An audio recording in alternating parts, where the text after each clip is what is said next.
For the fourth Sunday in ordinary time. Have I known people whose actions have taught me something about Christ?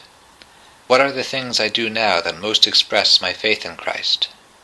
The first reading is from the book of Deuteronomy. Moses spoke to all the people, saying, "A prophet like me will the Lord your God raise up for you from among your own kin. To him you shall listen." This is exactly what you requested of the Lord your God at Horeb on the day of the assembly when you said, "Let us not again hear the voice of the Lord our God, nor see this great fire any more, lest we die." And the Lord said to me, "This was well said. I will raise up for them a prophet like you from among their kin, and will put my words into his mouth. He shall tell them all that I command him. Whoever will not listen to my words which he speaks in my name, I myself will make him answer for it. But if a prophet presumes to speak in my name, an oracle that I have not commanded him to speak, or speaks in the name of other gods, he shall die." The second reading is from the first letter to the Corinthians. Brothers and sisters, I should like you to be free of anxieties. An unmarried man is anxious about the things of the Lord, how he may please the Lord. But a married man is anxious about the things of the world, how he may please his wife, and he is divided. An unmarried woman or a virgin is anxious about the things of the Lord, so that she may be holy in both body and spirit. A married woman, on the other hand, is anxious about the things of the world, how she may please her husband. I am telling you this for your own benefit, not to impose restraint upon you, but for the sake of propriety and adherence to the Lord without distraction. The Lord be with you. And also with you. A reading from the Holy Gospel according to Mark. Glory to you, Lord. May the Spirit of the risen Christ be in our minds and in our hearts, that the wisdom of the gospel may penetrate the depths of our life.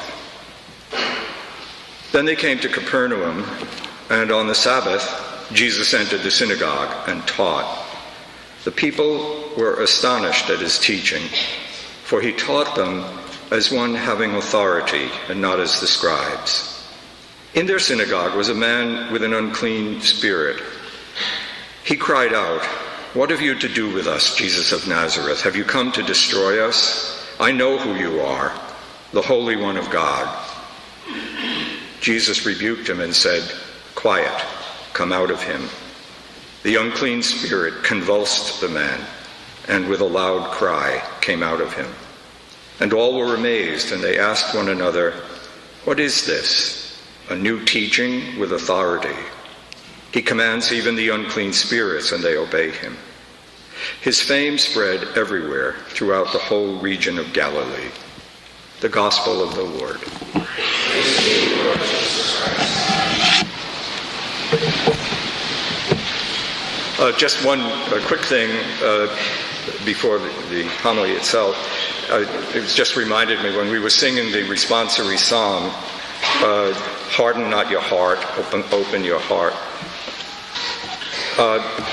It's a plea, obviously, to be vulnerable. I mean, most of the time, I suspect, when we harden our heart, that is not open to the mystery of God's presence in our life, it's not out of arrogance. I don't think that that's a plea to be humble. I think it's a plea to be vulnerable and not to be afraid. Most of us are invulnerability masks, right? Some kind of really profound existential fears.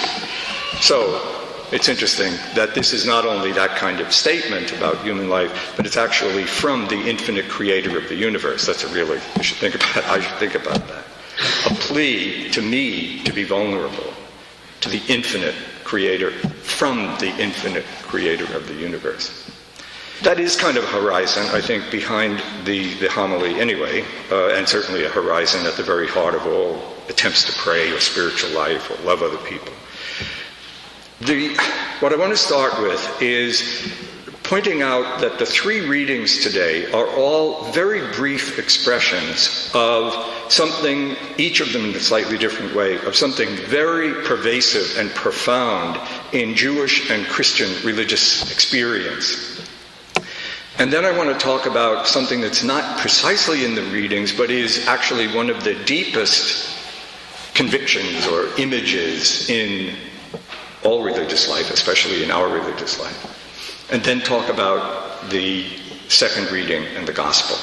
So very quickly, just to remind you, I mean, you know this first part you all know. You may not know it very well, and if when I recall it very quickly, you realize I just don't know very much about this, that should be an invitation to find out more about it, to learn more about it, to understand it better, so that it becomes active and alive in the way you live, in the way you encounter God, the way you receive the Eucharist, the way you try to pray, the way you seek forgiveness, all of those things that are part of our life. The first one refers to what is absolutely original in Israelite and Jewish religious experience.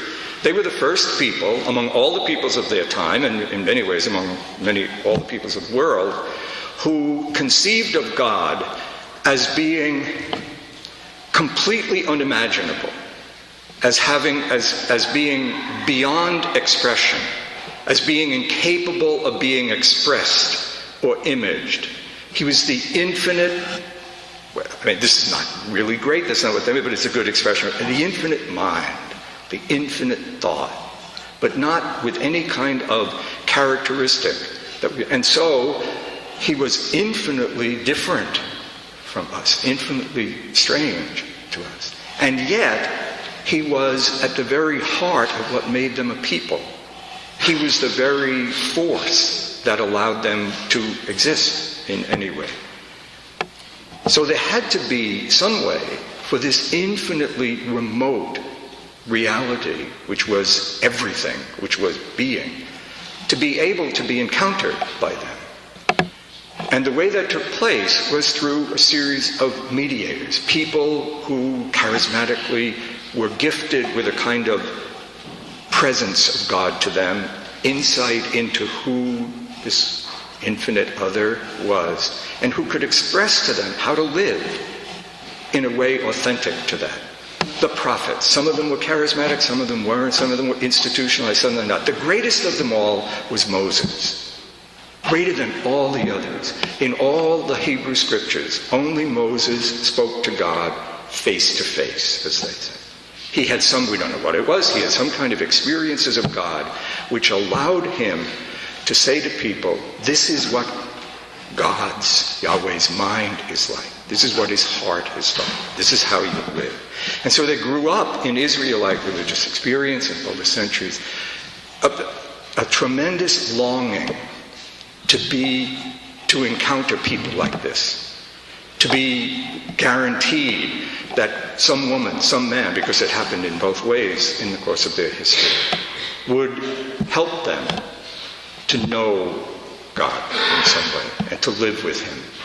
And the deepest longing began to grow more and more intensely, that there would be one final figure, one new Moses, who they called Messiah, the Anointed One, who would definitively make it possible for human beings to actually be alive themselves in the presence of this God. So that's the first reading. That's what lies behind all that.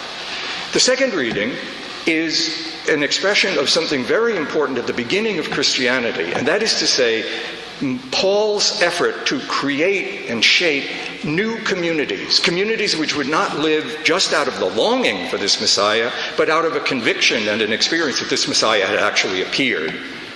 Jesus Christ is the same as the word Messiah. It's a Greek word for the Hebrew word Messiah, right? The Anointed One. And you would have to form a new community. So it had to be a community shaped around him and the encounter with him. And remember that he was capable of being encountered, now not just during his life, but because he had died and been transformed in death. Right? This one came not just somebody who had talked to God, but somebody who had been, like almost before he existed as a man, had been in God, because he was God. He was the new Moses in an unimaginable way.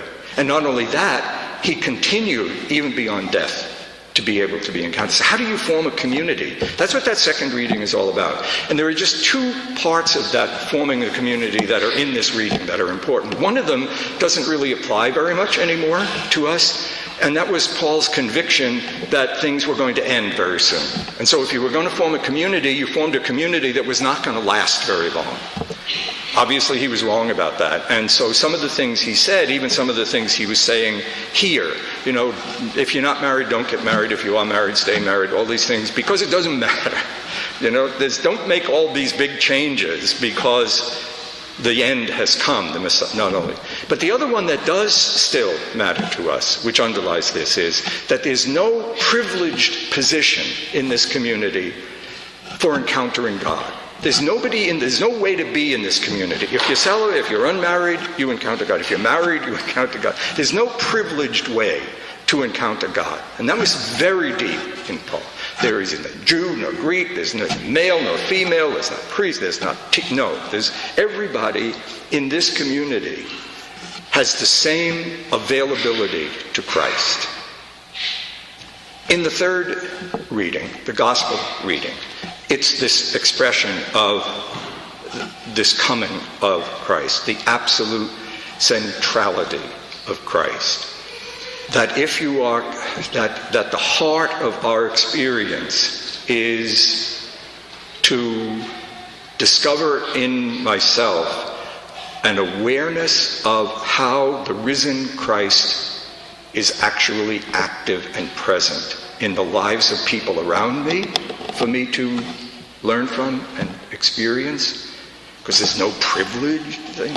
I mean, there are people in the church, in this community, who have a ministry of teaching and an authority and things, but everybody with relation to Christ is equal. And how do I do that? And that's what I want to leave that just in a minute, and then go on to the second thing I talked about. Now this is going to take a little bit of thinking, I hope. That might sound unusual, but I mean, no, it's because what I want to try to talk about right now is a little unusual, and so you're going to have to kind of be patient with me and active yourself. There is a fundamental belief that is not expressed in any of these, and is rarely expressed in the way I'm going to try to express it now, however clumsily right now. And that is a belief that my very existence, the fact that I exist, is meaningful. The fact that I exist, not what I am, not who I am, not what I do, not what I make of myself, but simply the fact that I exist means that I have a destiny, a particular destiny. That is to say, in the old words, God creates me. I don't exist by accident. I don't exist as a result of things. I don't exist necessarily. I don't have to exist. You don't have to exist. But the fact that I exist means that I must discover the destiny, the vocation that comes just with my existence. It's not a vocation to live in a certain way. I'm not saying that I was created to be a priest, or somebody else was created to be married, or somebody was created to be a professor and somebody else was created. No. Whatever I make of my life is the way that I discover how to embody the meaning of my existence, the destiny of my existence, the vocation that I am created. There isn't, I don't think, this is just my own idea, I don't think there is one way to live that in anybody's life. You could say, well, what I'm really meant to be is to be married to this man. And you marry them, and then he dies. Well, obviously, that's not what you imagined. Or you may think that my vocation is this, to study this, or to do this, and you start doing it, and then you realize, no, that's not. I don't think that talking about having a vocation or being created means there's some particular role that only I can play. I know people, maybe I could be wrong about this, but I think the roles you play are the ways you try to discover or create how to express this vocation of existing, just existing. The infinite God creates me. The being that is being creates me. Now, the next two things, and this next part is also maybe a little odd to hear.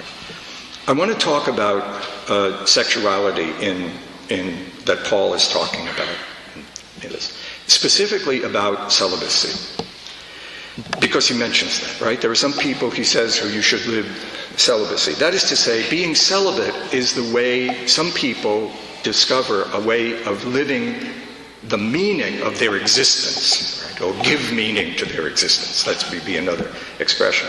Now, I don't want to talk about whether or not the fact that in the Western Church celibacy has decided to become a law imposed on certain people. Whether that's a good idea or not, I'm not sure. Whether it was once they had good reasons and now we don't, maybe, who knows. But that's not what I'm talking about. I'm just talking about the fact that from the beginning in Christianity, from the very early, celibacy was an ideal. Interestingly, it's not at all in Judaism, not anywhere in Judaism, except for the Essenes, one sort of small group. But just in the 2,000 years of Judaism, celibacy has never been. Why is it in Christianity? Why is celibacy an ideal? One of the ways to express the meaning of our existence together and this encounter with Christ. This is, what I'm going to say now is just my thoughts on this. I'm not sure they're right, but I think that, so you don't have to agree with them, but at least I think they may help you to start thinking about this. The reason I think celibacy has been an ideal in Christianity, a vocation for certain people, has to do with the mystery of death. Celibacy does not have to do with being chaste. Everybody's supposed to be chaste when you're a Christian. I mean, you're supposed to love generously, love unselfishly, love with restraint, love with, all of those things. Celibacy means not being married and not having children. That's what celibacy means, that you love that way. What does that have to do with death? Well, I think it has everything to do with it. That's why you have children. Children is the way human beings answer death. It's almost genetic. That's all animals, answer death by reproducing themselves. But death is for human beings, not just a biological fact. It's a profound challenge, mystery, pain, question. Everything that I do is questioned by death. And the response to death is to beget children to whom you pass on your own life and maybe your own tradition, and it's very true. So why in Christianity was this business of celibacy, not having children, significant? What I've thought is, and it's only worth what I've thought, it's not. What I've thought is that it occurred in the Christian community that some people would face death completely vulnerable to death. Not with the usual answer, but only trusting Christ. Now they do that not because the other people in the community don't also face death the same way. Everybody faces death, vulnerable to death. And for Christians, trusting the Christ who can help me reach the ultimate meaning of my existence by rescuing me from death. So the ones who are celibate in the community are meant to be kind of vivid expressions of the hope of the whole community, of the trust in Christ of the whole community. And that's why I think celibacy, whether it should be a law or not, completely other question. Is it smart to make it a law for all priests? Completely other question. But that it be, for all of us, a way, has been from thousands of years, an important way for some people to live has to do with this question of death. And that leads me to the final point I want to make, and that's the gospel passage. I just by chance came across a paragraph by St. Augustine, which was really fascinating. He refers to this passage in the gospel, and he says, the devil, the spirit, the evil spirit, knows who Jesus is and says, "You are the Son of God." He said, you know who else said that? Peter. Same words, same gospel. Peter said, "You are the Christ. You are the Son of the living God." Jesus says to the devil, "Be quiet and go away." He says to Peter, "Come with me." What's the difference, Augustine says? He says, Peter, the evil spirit, answered him out of fear. And Peter answered him out of love. So what's my destiny? For a Christian, everybody has the destiny to exist. Different people in the world live it different ways. For Christians, to learn to say, and live, "You are the Christ. You are the Son of the living God," out of love. To learn to say it despite all my weirdnesses, my psychological kinks, my vulnerabilities, my failures. You are the Christ. You are to learn to say it out of love. To learn to love him, if you would. He's central in this. He's essential in this. Not just as an idea, but as the one going back 3,000 years who puts me in the presence of the infinite one who creates me and gives me a destiny.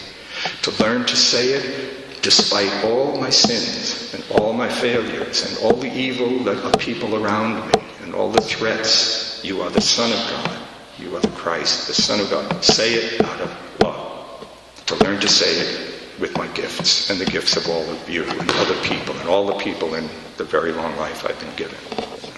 To learn to say it with love. You are the Christ, the Son of God.